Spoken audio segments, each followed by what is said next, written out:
Mary Magdalene was a fucking prostitute, okay?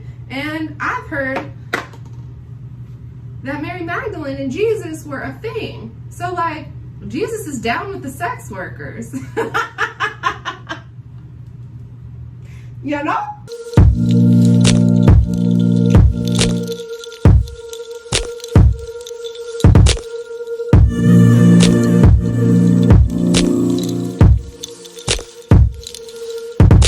Here we are, Kajabi Hero. It's where I host my courses. Here we are at my favorite place to be. Depositing some cash money, honey.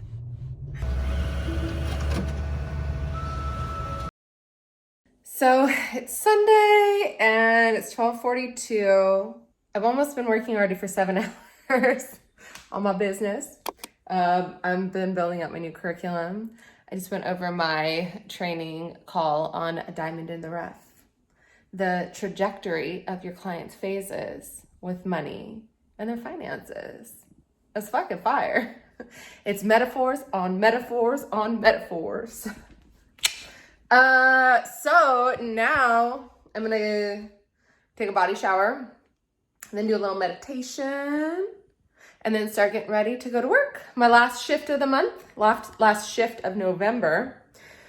I also sold 2 retreat spots today. I got deposits for those, so that's fun. Yeah, so I'm gonna go to work.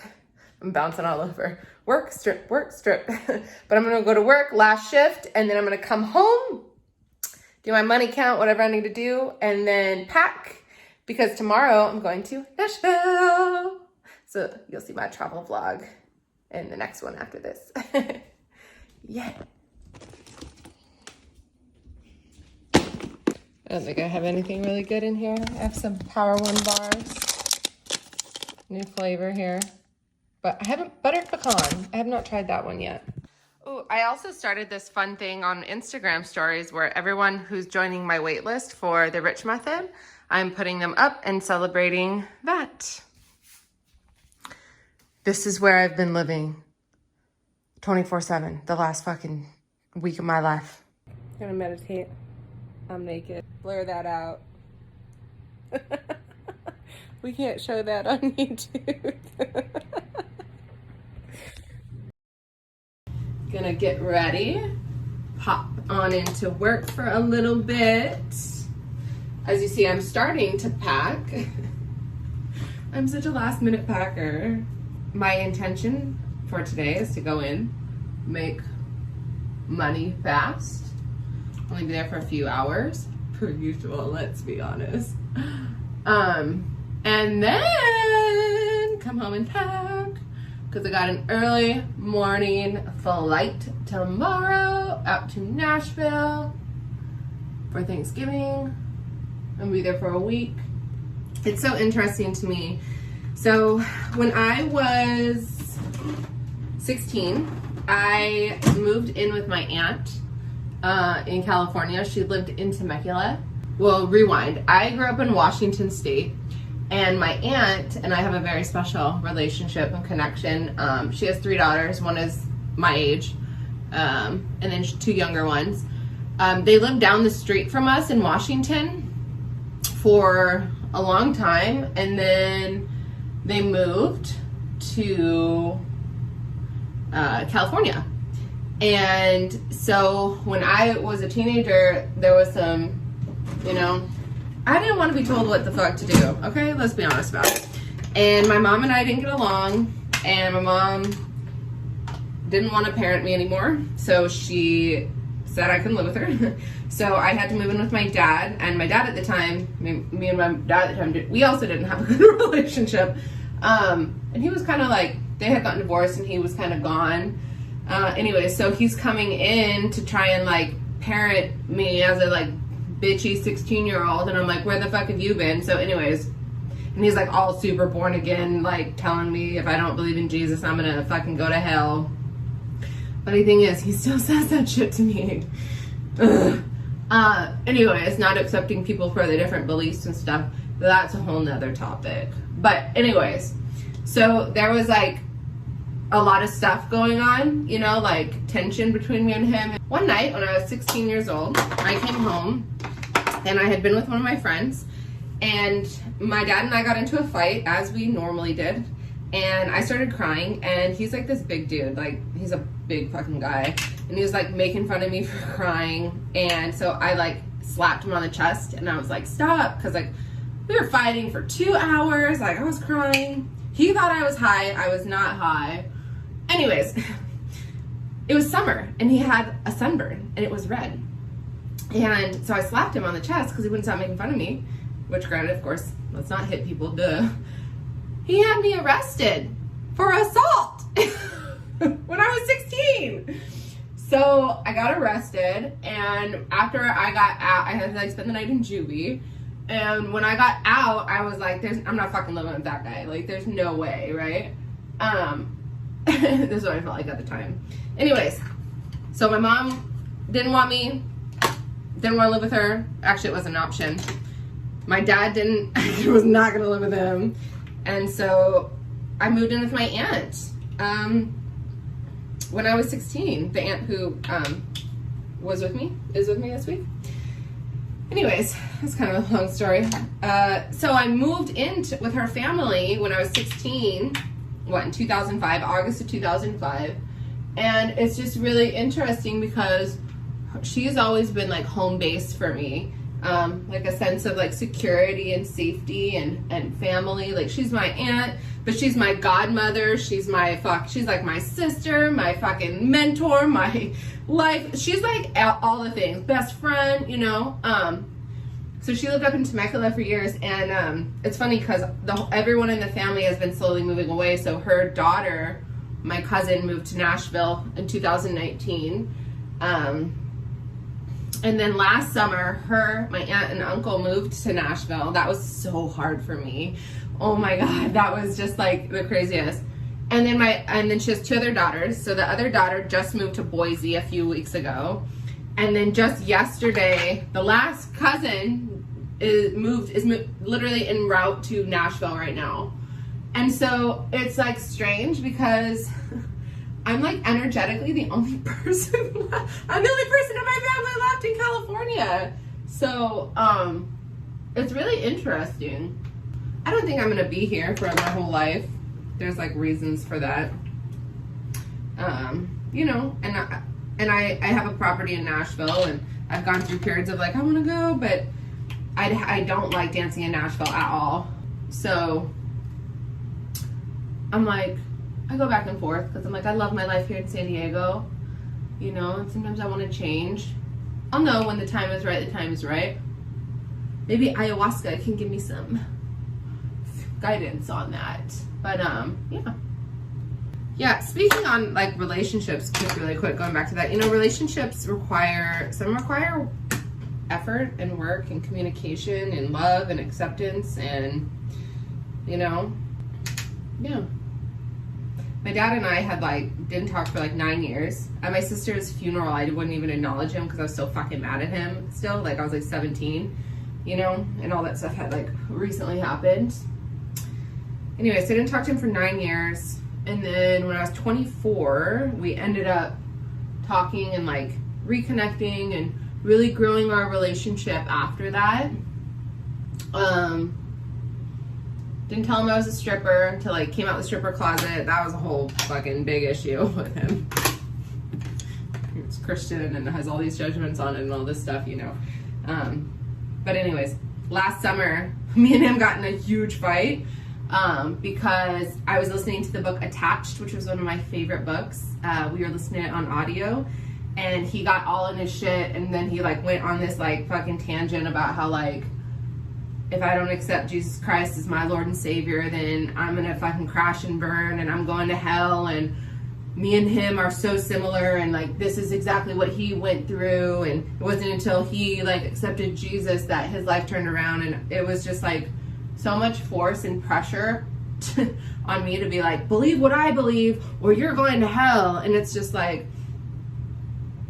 you have your belief system and I have my belief system, and like I already went through my fucking rock bottom in my life. Like I fucking went through it, and I came out on my own with my own understanding of the universe and how, and my spiritual beliefs and that kind of stuff. And like, I'm not gonna be here and told that I'm gonna go to hell for not believing what someone else believes. I'm sorry, I can't ever agree to that, you know?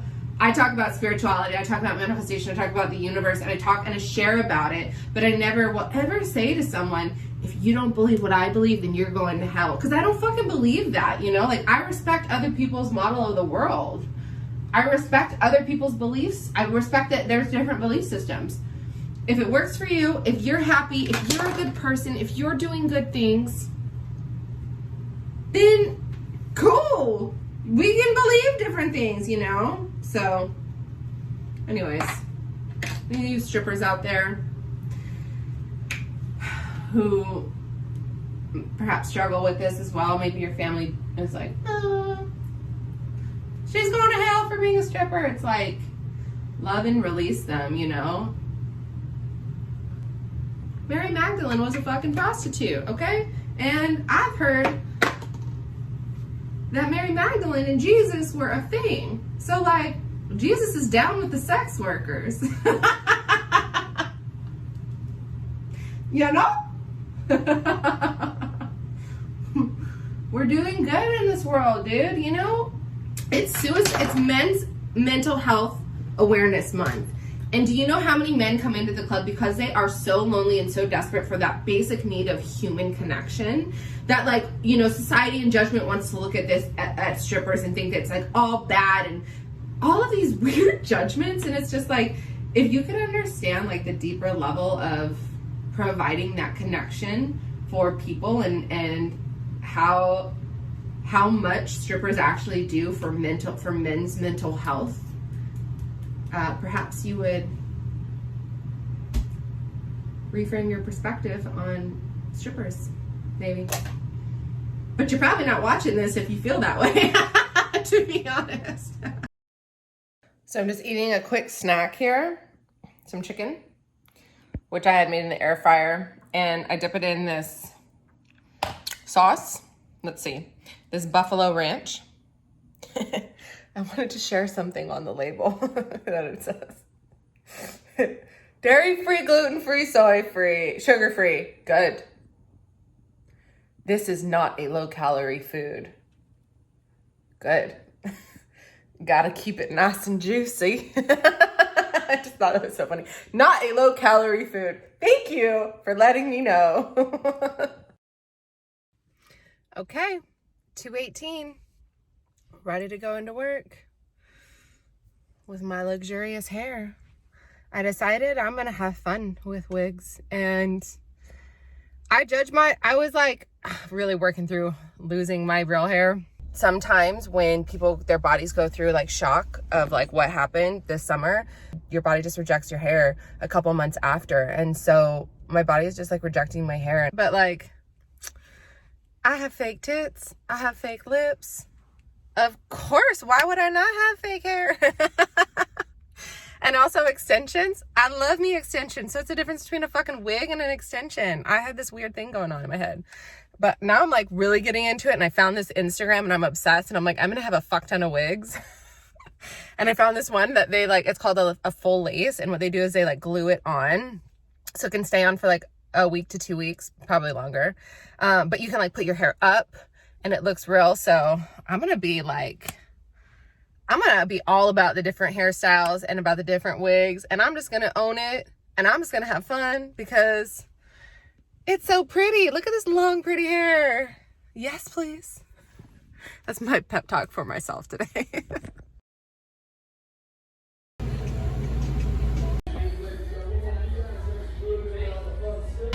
I have to pay Mr. Bryce house today. Our house is $40. Oh, look. I get the full experience today. I hop out the car, leave the motor running.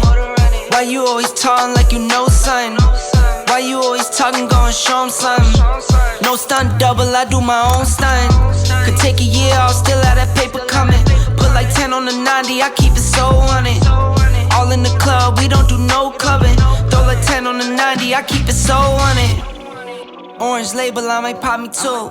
I was getting money, but they didn't have a clue. Caught the Porsche coming powder blue. Hit the top, we don't need the roof. Fools know we made the rules. I'm with the club, posted by the marina. Eating fruits, looking at views that you never could dream of. Back at home. Okay. So I worked today I got there at 3:30. I worked from 3:30 to 6:30. I left, it was a really slow day today. I left at 3:30. I already went to the bank, and it's already dark outside, so I was gonna do a money count in the car, but it's too dark. So I went to the bank already because I'm going to Nashville tomorrow morning, bright and early. Per usual, I didn't pack yet, so I went and grabbed some food. I got some Luna Grill, some Euro meat. And so yeah, so I'm gonna eat some food and then I'm gonna pack and go to bed. So anyways, shift. Today I worked 3:30 to 6:30 and I walked with $456. So it was a pretty slow day. Again, I was only there for 3 hours. So I'm super grateful. I worked on my business for like fucking 7 hours before going into the club. Got a lot done. So yeah, so I had a very productive day, which is great. And so yeah, that's my last shift of November. I'm excited. I'm gonna be in Nashville till the last day of this month, till November 30th, but I'm gonna get home late. I'm not gonna like go into work that day. I'm just gonna like get home and do all the things. So yeah, it was a fun day, fun shift. Oh, for the whole month of November, I only worked 4 shifts at the club because I was so fucking busy and I was out of town twice and my training and all the things. So I only worked 4 shifts. I made like a little over $2,000 from the club this month. My business is doing great and I still have quite a few payments coming in. So this month will be another like $20K plus month, which is great. Yay! This month is going to put me over the $300,000 mark for the year, which is so fun, so amazing. That's the most I've ever made so far. So which is so cool. And we still have December. So yeah, money. I love talking about money and coaching about money and all the things. So my stripper session for the day is this. Be excited to try something new. It can be really easy to fall into the same habits and same patterns and do the same thing and just kind of run on autopilot, right? Where we don't even like realize what we're doing. It's just running on autopilot. And be excited and be willing to try something new. So this is a really funny little example. Today at work, I wore 2 little G-strings, and I honestly always wear my thick like lace band just because that's like comfortable for me. And I got to work and I was like, I feel like wearing something different. Like I feel like wearing like these G-strings. I haven't worn just a G-string for my bottoms without like a lace thing over it since I was like 19 years old. And I'm 32. And I was like, fuck it. Like I'm just gonna do that, right? And I'm just gonna have fun with it. And I know it's like a little silly example, but I felt like sexier today, maybe because that's my nice pretty hair too or whatever. But be willing to shake shit up. Be willing to step outside your comfort zone of what you normally do. Be willing to stretch yourself, right? Because when we step outside of our comfort zone, that's where the magic happens. So that's a wrap for today.